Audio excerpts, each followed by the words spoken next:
Okay, so for one last question in our reflective prompt, now we got to go all the way back through it.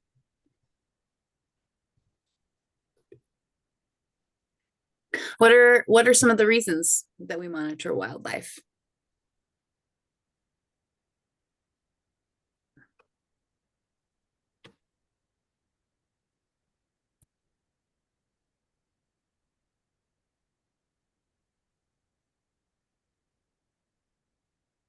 Population health. Thank you, Noel. Population diversity, to assess population diversity for conservation efforts. Changes in migration timing. That's a real big one now with the climate change. There's a lot of questions in that spur monitoring because of the changes in climate that we're having now. Animal and human health. Thank you, Jamila.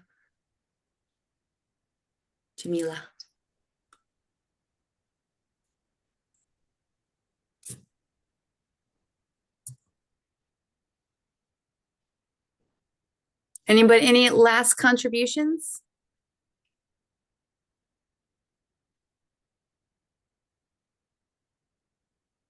All right. Thank you for participating. I appreciate your contributions. So again, like I was saying, this kind of gets us into our frame of mind for our presentation. It kind of sets the stage for our presenter today. And our presenter today is Glenn Pollock. Let me find. So Glenn is a citizen scientist, community scientist, citizen scientist. And he has installed 6 Motus receiving stations in Iowa and here in Nebraska. And he started working to save the natural world in 1970. His profession was a biomedical equipment technician, where he did human telemetry in hospitals. And that skill he has used and applied towards bird tracking telemetry. I'm really grateful that you're here with us today, Glenn. Thank you for bringing this to Master Naturalist Mondays. We're gonna let you take it away, and I'll help you navigate any kind of sharing of your screens that you need to do. Okay, Glenn? All right. I see a whole bunch of my friends here, so I'm going to have to be straight because they'll catch me later and point out what anything I might have said wrong. I haven't talked to John Lockie in a long time, but hello, John. Anyway, all right. So we want to share my screen here. Yep, it's the green button on the bottom. Okay, on the bottom. All right. Link. Yeah, okay, let's start out with this guy. Let's see if we can get rid of this other thing here. What am I doing wrong? There we go. Oh, probably about 10 years ago, 5 to 10 years ago, grew up in Canada called Birds Canada, realized that tracking smaller birds was impossible with the equipment that was available for the larger birds using satellites and extremely expensive. So several of the engineering types that has really contributed to this, especially the software people written, and you'll see more of it later, is just incredible. If you know this bird, and I can't remember the species here, we determined that the transmitters that were put on these migratory birds, and we didn't really know the routes these birds were taking, and this is definitely helping understand how the birds, how long they're taking, how long they're staying over in various areas, and such and such. If you know, on top here, I'll get my little cursor out here. Here's a little chip here, which is the transmitter. And then here's the antenna coming back. And right here is the solar panel for this one. So this one is solar charged. So we have a solar charged bird. This sends out a signal that is very similar to what you have in your car, your dongle on your car when you your key to enter your car. And that signal is sent out every 30 to 60 seconds, depends how it's programmed. And that signal is a unique signal, and it's picked up by the receiving stations that we'll show a picture over later, and you'll understand the system here a little better. That digital signal is then picked up by the receiving stations. And the receiving station then crunches some data and then sends it off to Birds Canada. And then Birds Canada crunches some numbers and then puts that online. The birds it's called Motus, which means movement in Latin. And let's see, I want to show you a couple other pictures here. And let's see, how do we drop that? How do we change the picture there? So you may have to stop sharing. Stop sharing. Okay, all right. There you go. All right, and then share screen again. I think you have, yeah, and you'll have to click on that on the other photo, Okay. and it'll pop up, and then you can share. I just wanted to show. Okay, yeah, this is another bird. People ask how. So we can't see that bird if you want us to see it. So I might have popped up on your other screen. Okay. Oh, technology. I deal with it. Yep. Every time. It drives me nuts. we can take the time for you to find it. It's not a problem. Okay, I see it on mine. Fine. You're sharing your screen, but you don't see it. Stop. All right. Share screen. All right, let's just switch to, I'm going to stop that. That wasn't that important. Okay, what do you see now? This is the Motus website page. Yeah, that's what I want. Okay. All right, let me drop the people over here in the corner. How do I get rid of that off my, doggone it. Oh, minimize.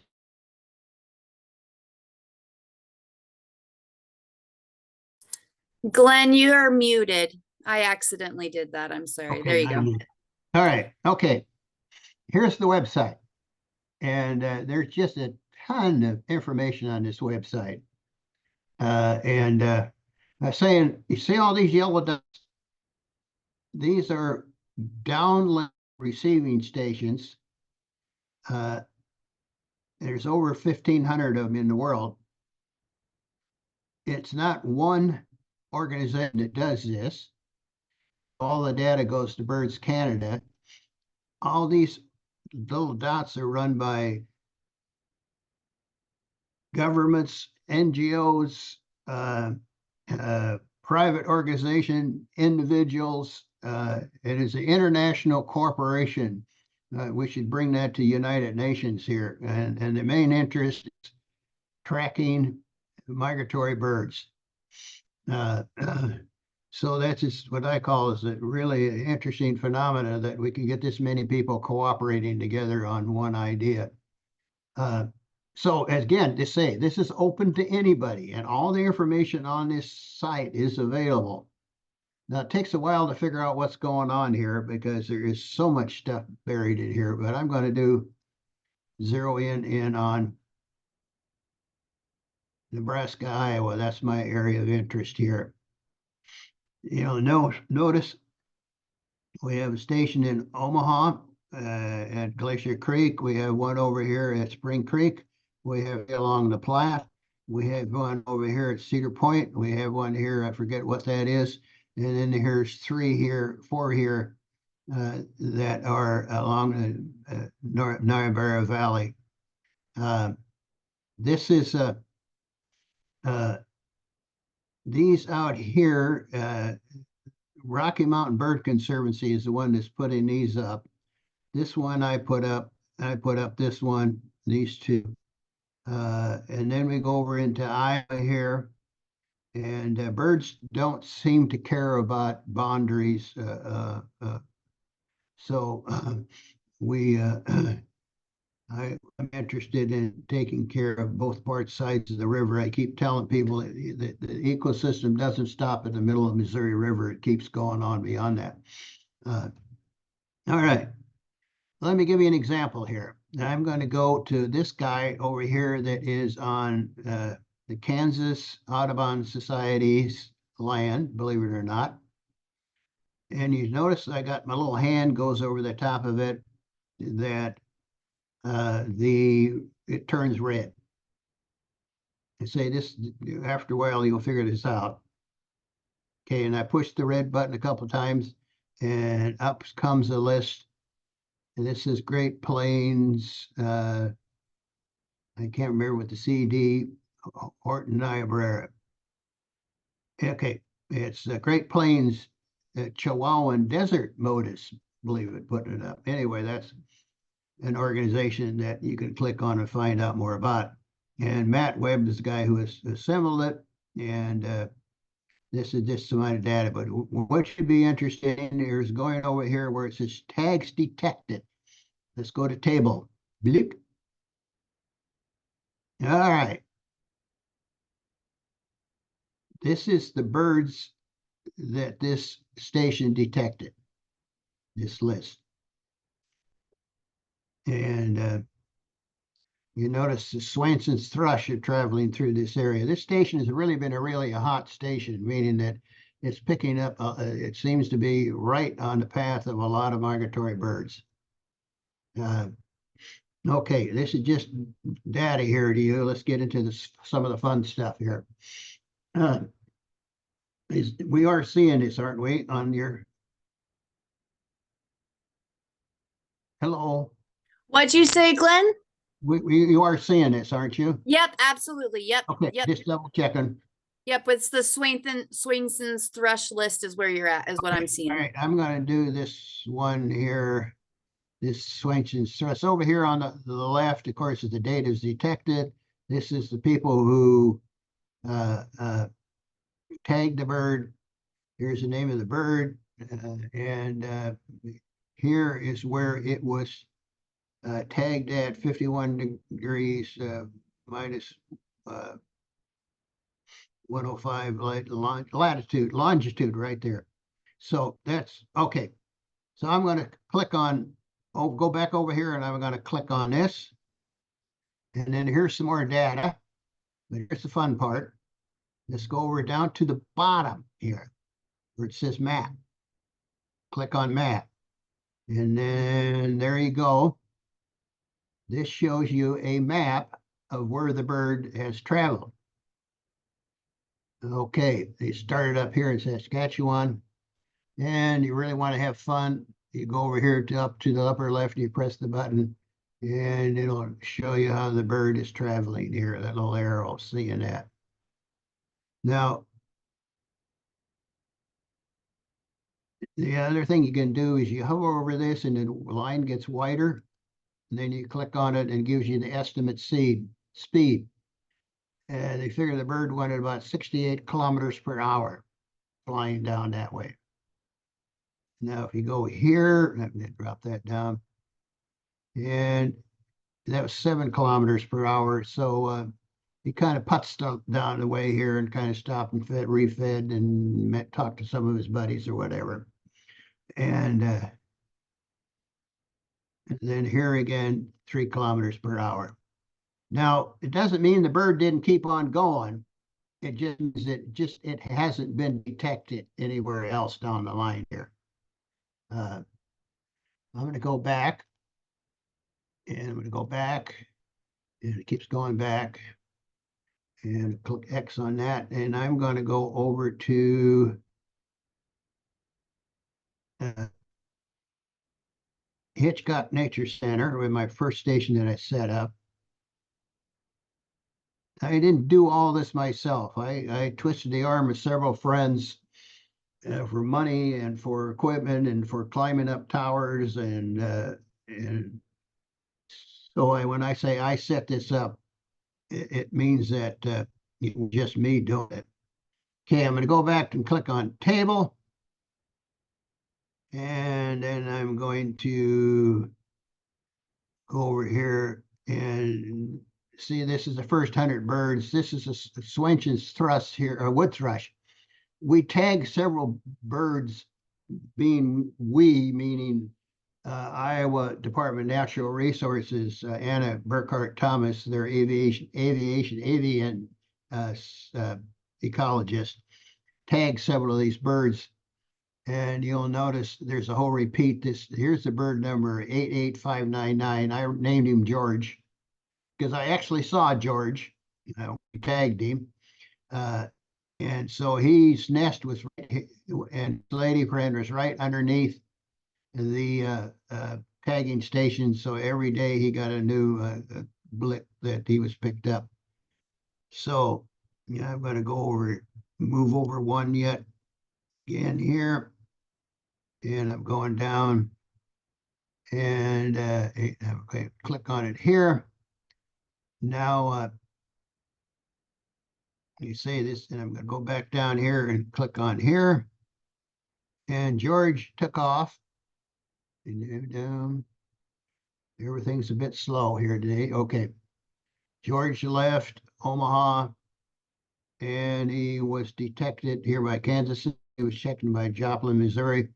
And we're not sure where George is beyond that. But here's what I'm going to find interesting. I'm going to keep an eye on George and see next spring if he comes back to the same spot here in Omaha. If he goes back to Hitchcock Nature Center, be interesting to see, or if he finds a new different territory. Now, with the advantage of having that radio telemetry over banding, is in banding, you either have to recapture the bird or you have to find it dead. But with the radio telemetry, we actually can see the movement where they've gone. I'm going to look at a couple of others here. If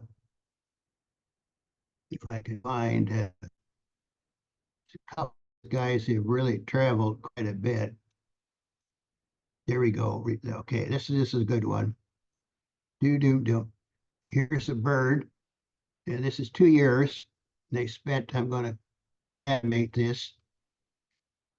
He flew down to Nicaragua, and then if you can see over the time on the right here, the clock's ticking off, and then they headed back, and here is where it was last detected at our location. But you can see its path where it spent its summer here.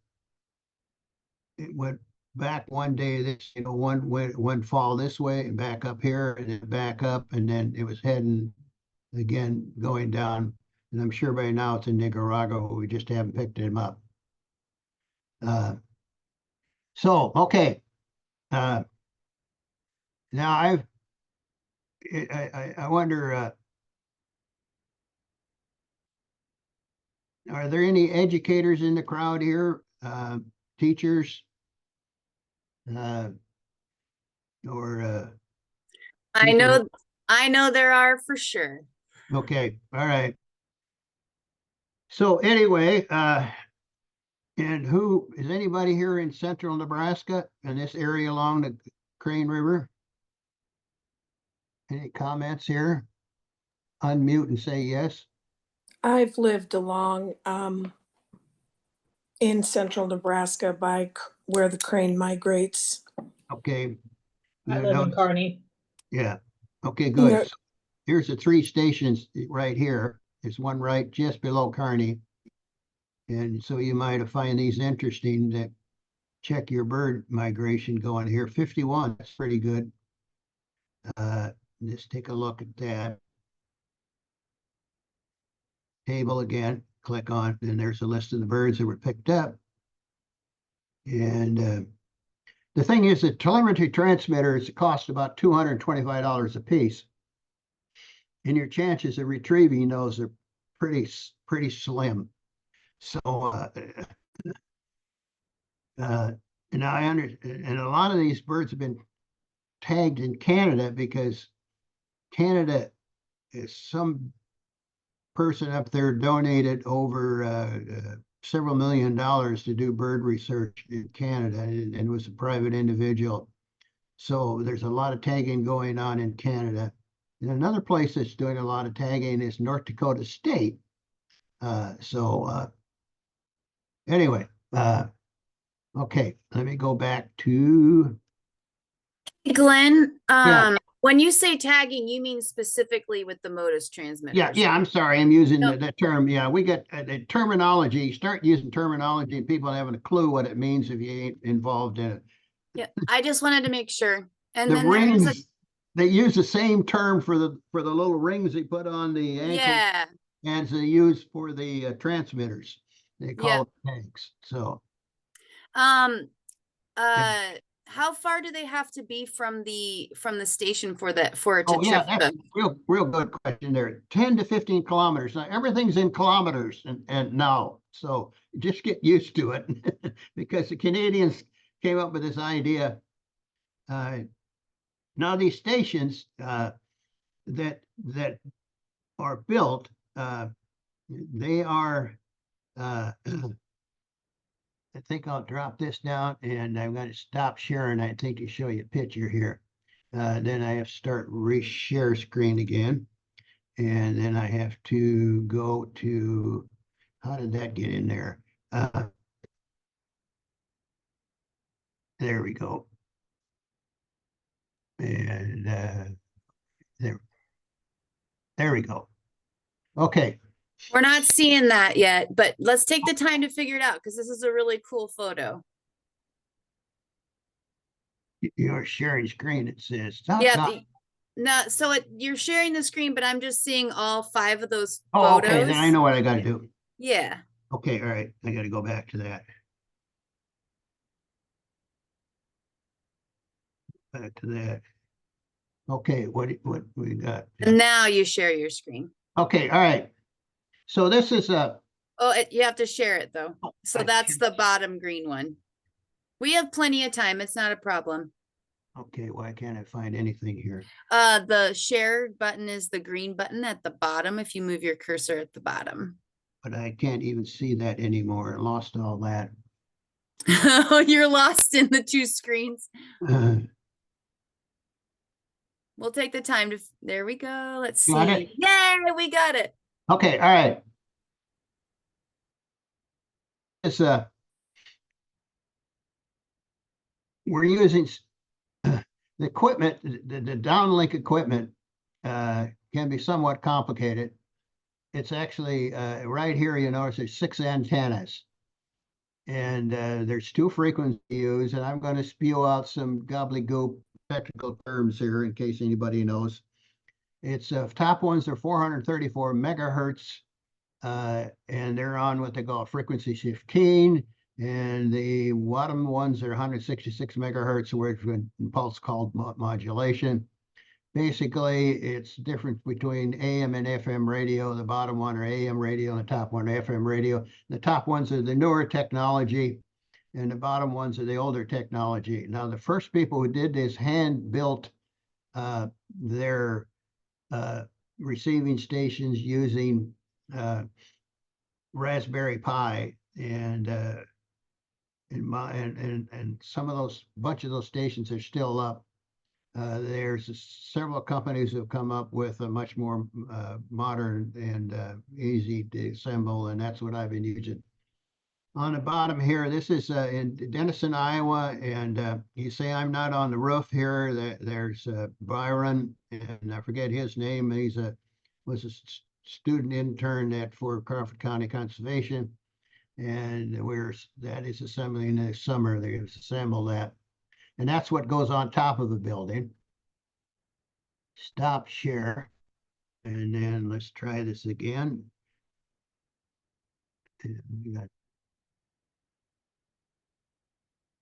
Okay. There we go.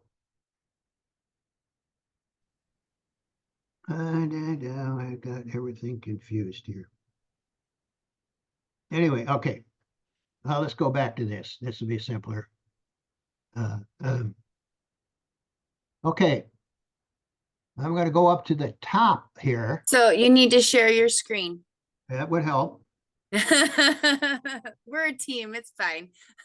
We got this. I need to share there we go. Do you see it? No, I haven't shared screen yet. Yep, that looks good. Yep. Got it? Yep. Okay. You see right here at the top, it's a good picture of a bird. Oh, just drifted away. Here's one of the receiving antennas here. You can see this scrolls through here. They did a good job on this website. Okay. I'm going to go about here. This tells you all about Motus, all the data, bunches of pictures. They say right here, it says 2,073 receiving stations.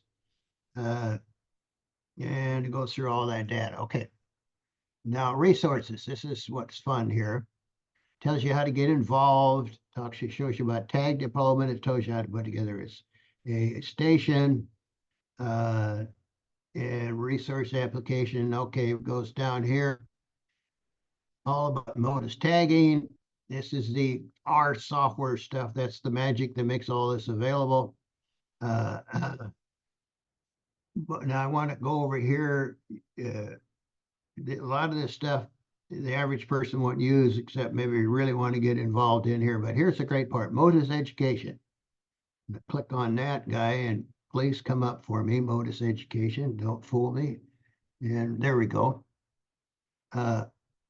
And right here, tells you about a Motus, but educational resources. Here's a great teacher's guide, 3.5 megabyte, big, huge teacher's guide. If you're going to use it, tells you all kinds of tricks how to use it. Student activities. Here's where I emphasize on teachers to get involved using this website to teach kids about birds.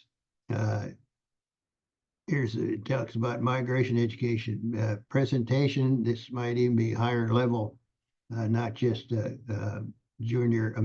elementary, but maybe even high school. Explore data science, or if you're interested in birds, there's just all kinds of things you can poke through here and learn. Okay, host a station, partners and support, find your station. We did that earlier. Let's do case study just for the heck of it. Have about 5 minutes, Glenn. You're doing great. We just got 5 minutes left? Yep, you're doing great. Okay, then I'm going to go to, I'm going to drop off here. There is so much more. And then we're going to talk about what's coming up. Share screen again, and I want to go back to my website. Where did I do that? There it is. Drop that. Oh, it is. So what's coming up?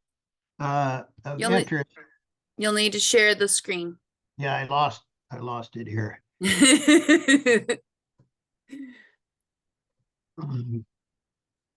Okay. Okay, I got it. Share screen. There we go. Okay, we back. Okay, here's what's coming up in the future that might be of interest. There was a grant that the Iowa DNR and the Nebraska Game Arts came together, and they have a grant that's going to be for about 6 more Motus stations to be installed along the Missouri River. And the first one will be down here at Indian Cave area. The Henry Dorley Zoo wants to put up 2 more, one at Safari Park, one downtown Omaha. I'm working with that on them. The Air Force wants to put one at the end of the runway in the recreational area. There will be another one along here in Iowa, across in a little town by Trainer. There'll be another one up here in north of south of Ottawa. Then we're going to do one here at Waubonsee State Park, and then one at Niobrara State Park. Will be part of the system tracking along the Missouri River. So when we start installing these things, sometimes it's nice to have somebody who's mechanically inclined and can do a little lifting and twisting, installing and things, and or just want to be involved with it. We'll train you how to do it. So that's where the average person could get involved in this. And or if they usually cost about $6,000 to set up one of these sites, $5,000 to $6,000. Okay, I'm going to shut up and stop share and let you talk. This is our time for questions. We already have one in the chat. Some questions in the chat. So Jamelia asked, said that she saw that there was 397 species that have been tagged. Do you know if certain species are better suited to hold the transmitter, or some not able to hold the transmitters? Yes. There is it has to be 3% or less of their body weight. The transmitter has to weigh 3% or less. And so they put it on bats, of course, too, and mostly birds. But yes, the rule is if its transmitter is more than 3% of the bird's weight, then they will not put a transmitter on them. Now we didn't talk about how you capture these birds, but that's the difficult way of doing, use nets and other techniques. But anyway, okay, any other questions? I see my friend Dory there, and Dory Stone, is that who you're talking about? yeah, Dory. We see you there, Dory. And just going if you have any questions, please, we're gonna take some time here for the next few minutes or so. Feel free to pop them in the chat, or just go ahead and unmute yourself. We do have a question in the chat right now. How is it decided where to put the towers? That's a great question, Kathy. Oh, yeah, that is. We need internet and AC power mostly. Now you can do, and we have done out in the middle of nowhere, we use solar charger and solar battery and a battery charger. And then the other one is, and then for that, they usually have to use a cell phone modem. It's actually a miniature cell phone that transmits over a cell phone tower, but that's much more costly. But so it's typically like a land access, and then like the funding for the tower, is that? Well, it's the cell phone charge is the monthly charge. Okay. Usually if you can find a location that's got internet, you just glom on their internet. You don't Gotcha. have to pay for that. Yeah. And another question popped up. Well, how much does it weigh? Less than 1/3 of a gram is what they weigh. How far from the stations? 10 to 15 kilometers, depends on how high the tower is up in the air. And if you get up perfectly, you want to get up on top of a hill and you want to get the tower as high as possible. 10 kilometers is 6 miles, y'all. It's about 6 miles. 10 to 6 miles. But did somebody unmute and have a question? I'm just checking some of my other friends here. But say, yeah, it took, I'm still poking around that website and still finding out more information every day. And there are just tons of stuff done in there. And if you're a researcher or it's a student, one of the things I always wanted to do is have a student class adopt a bird, find a bird that has a tag put on in their area, and then follow it, how far it goes, and see if it comes back and check it every week or so where your bird is at. See, I always thought that would be a good idea. I think that sounds fabulous. You also I remember when we were talking, you said the United Nations of bird nerds. Isn't that what you said? Yeah, it is. Anyway, any more questions, criticism, complaints? Oh, this is Kathy. This is really cool, Glenn. So when they place the towers or this whatever the station, is it they don't want them too close together? Is there a certain amount of space between each station that it Yeah, needs to? yeah, Kathy, you just try to scatter them out so you can get the best pickup. Like so, we're going to have actually too many in Omaha area. The one at Offutt and the one at Henry Doorly Zoo are probably going to be close together. But I think Henry Doorly Zoo is one of the best zoos in the world, and there's tons of other zoos throughout the world who have these stations, and I think they're kind of jealous that they don't have. And what Henry Doorly Zoo is also too going to provide a kiosk in one of their areas where you'll have a touch screen and you just be able to push the button and show what birds have been picked up by they're flying by who flew by Henry Doorly Zoo. And so that's another process. It's going to be a little extra effort, but we're going to get that going.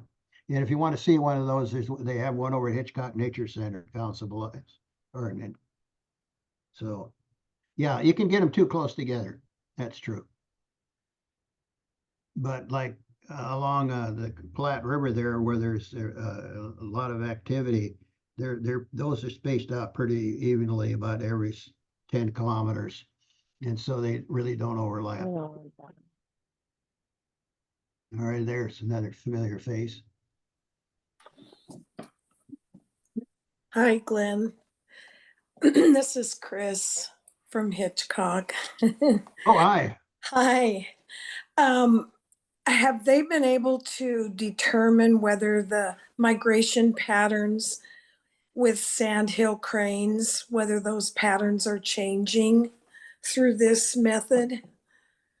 No, they use the satellites because the cranes are so much bigger. Yeah. Actually use this, and that's crazy. The system they use transmits to a orbiting satellite, and they can do real time. With Motus, once the bird's detected, it has to be crunched by data, and then it goes through Birds Canada, and you don't see how soon your bird got there.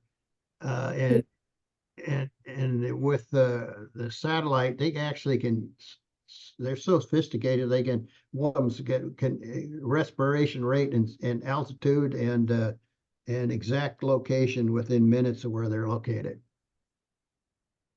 But yeah, this is not, those things are much more expensive. But yeah, they do use them and they do work quite well. Okay, thanks.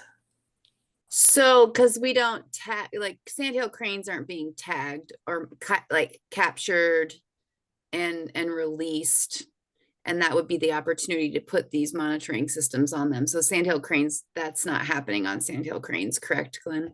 I don't know. I think it's mostly songbirds for some reason. The Motus is mostly songbirds, yeah. Mm-hmm. But there's North Dakota put a few among moving tails, which is and a larger transmitter. But anyway, but no, I don't know what sandhill cranes. I know they do put it on eagles. For example, the Decorah eagles up there in Decorah, they tag some of the young eagles, and they with a satellite, and they could see these paths. He flew way up to northern Canada, up in the Hudson's Bay, and spent a bit of time, and then all of a sudden he turned around, and when he got mature, and head south and flew right back to Decorah where he was hatched. And with the tracking device they had, since it's satellite, they actually looked at their GPS and they said, well, he's got to be right here under this tree, and they looked up, sure enough, there he was. So, but that's much more expensive. Pelicans, yeah. Yeah, it depends, and I'm sure you can put a tag on. You can put them on the small and bigger birds, and it is cheaper operation than with the satellite, because the satellites they want their money for the time that they're being used, so it's much more expensive. Thank you, Delaney, for that feedback. Delaney Bruce is an educator with the Rocky Mountain Bird Observatory. Oh, is that oh, And she helps out with those bird banding stations and does a lot of great educational work out there. I'm in trouble. Got an expert who could. Nah. Matt West is a great man. I love his work. He does an excellent job. So I got to put a plug in for him. She knows who Matt is, I'm sure. Thanks, Glenn. Noel's on here somewhere. We'll actually see Matt this week, so we'll let him know that he has good words from you. All right. So I have three. Noel is another educator that works with Delaney out in Western Nebraska for sure. So one of the things we got to do is that we need to start coordinating. We have what 3 different entities putting up stations, and we need to start talking to each other so we don't overlap. But it looks like we have a couple of final questions here. Do the stations hold up in extreme weather? Yes. Yeah, we've survived that big wind gust that we had when all the trees came down crashing down in Omaha.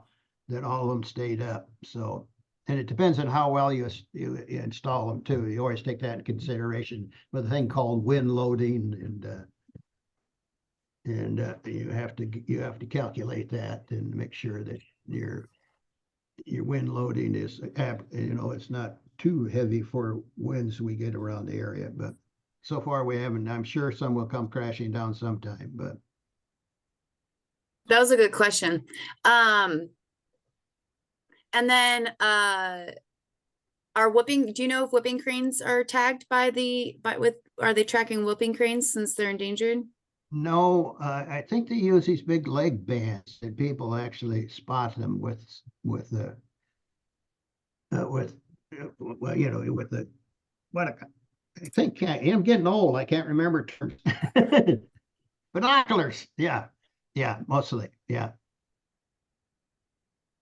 But there's a ton of ways to do all this. I mean, this technology has just exploded.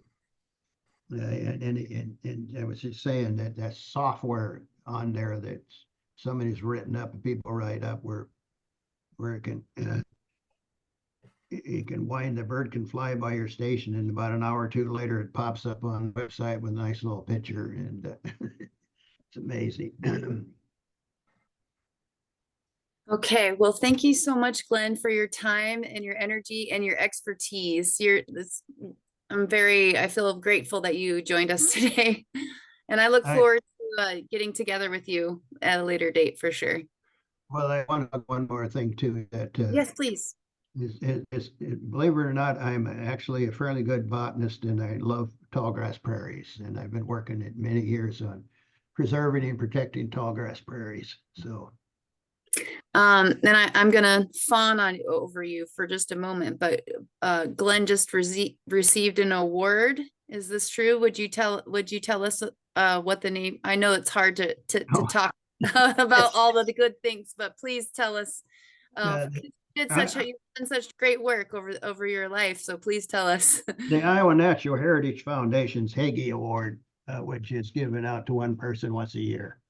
So. Yep. So congratulations, Glenn. All right.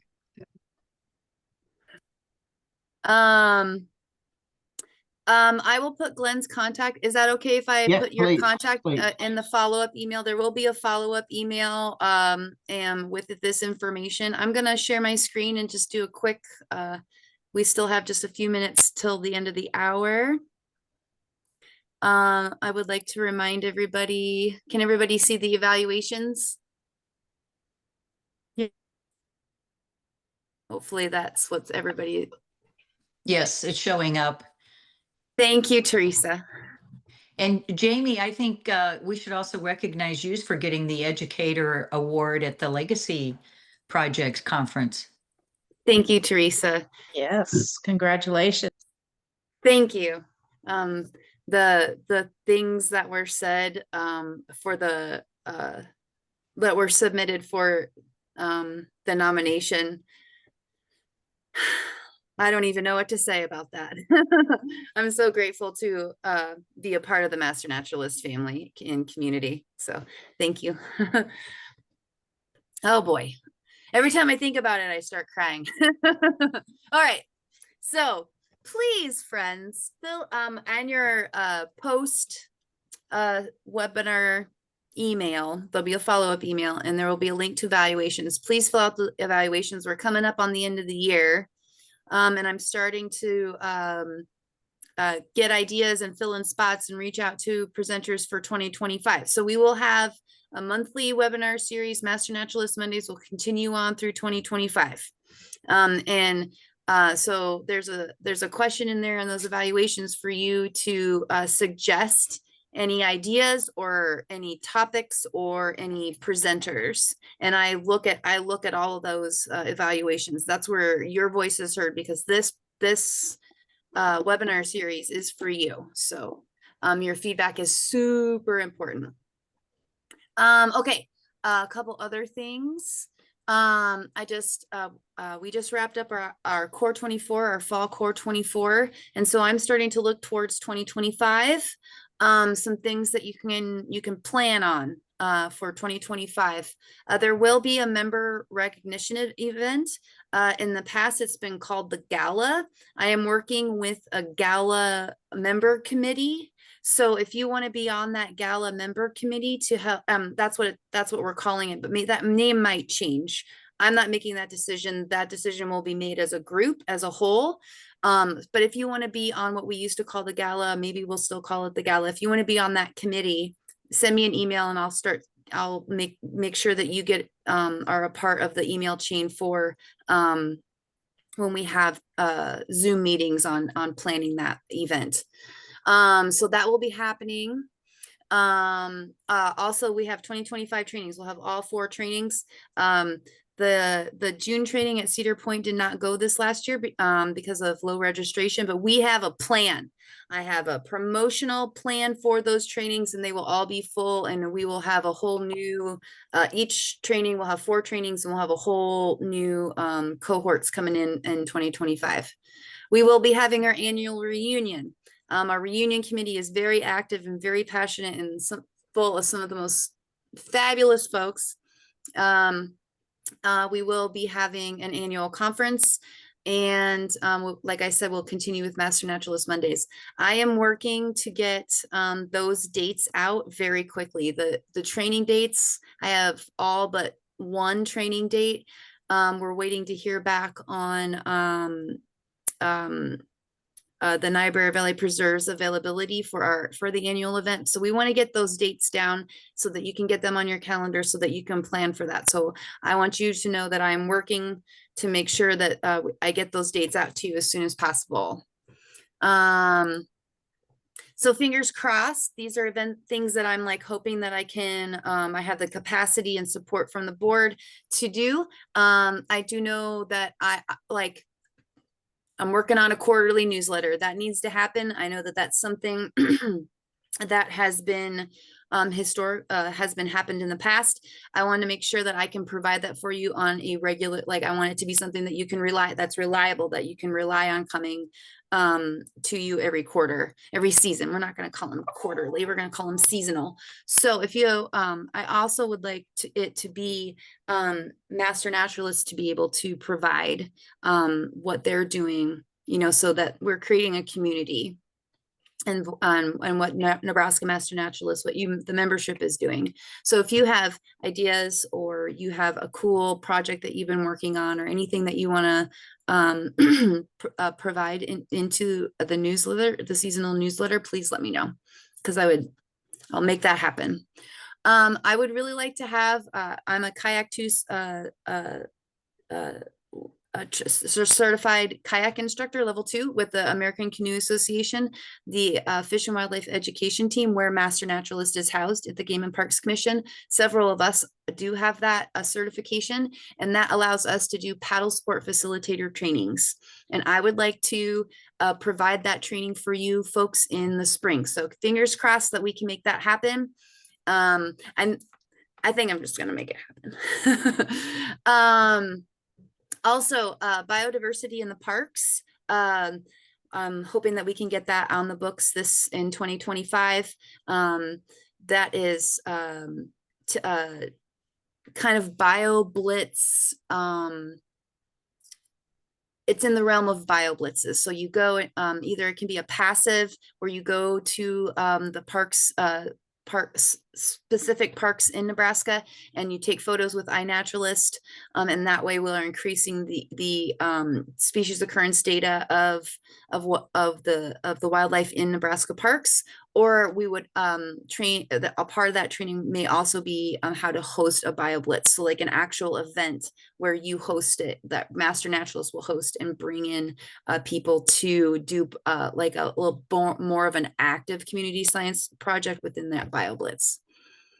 Some of the big ideas I might be getting to work on, if I have capacity for in 2025, are some different training models, not to replace some, but maybe in addition to, maybe to replace some, but that's all not decisions I'm making. We make every decisions as a team, just so you know.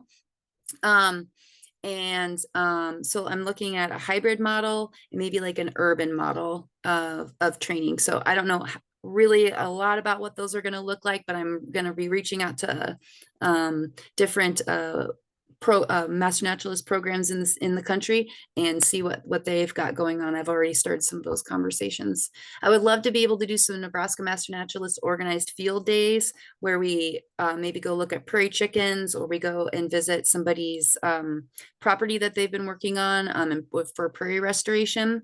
So maybe we can make that happen. And I'd also like to host an environmental education and interpretation, like advanced workshop, where we really get to, those of you that are interested in doing environmental education, we can give you we can empower you to, and give you resources and tools and tricks of the trade to go out and do environmental education as a Master Naturalist. So those are some of the things that I'm kind of cooking up and that I'd like to get out in the world. So those are, fingers crossed, and big ideas. I really think that the seasonal newsletter and the paddle sport facilitator training, I think those are pretty solid. I'm feeling pretty good about making that happen. So the last thing here, coming up on the end of the year, please log your hours. Then if you have any questions about your password or how to get into how to get into the system or how to do this, I'll schedule a Zoom meeting with you and we'll figure it out together.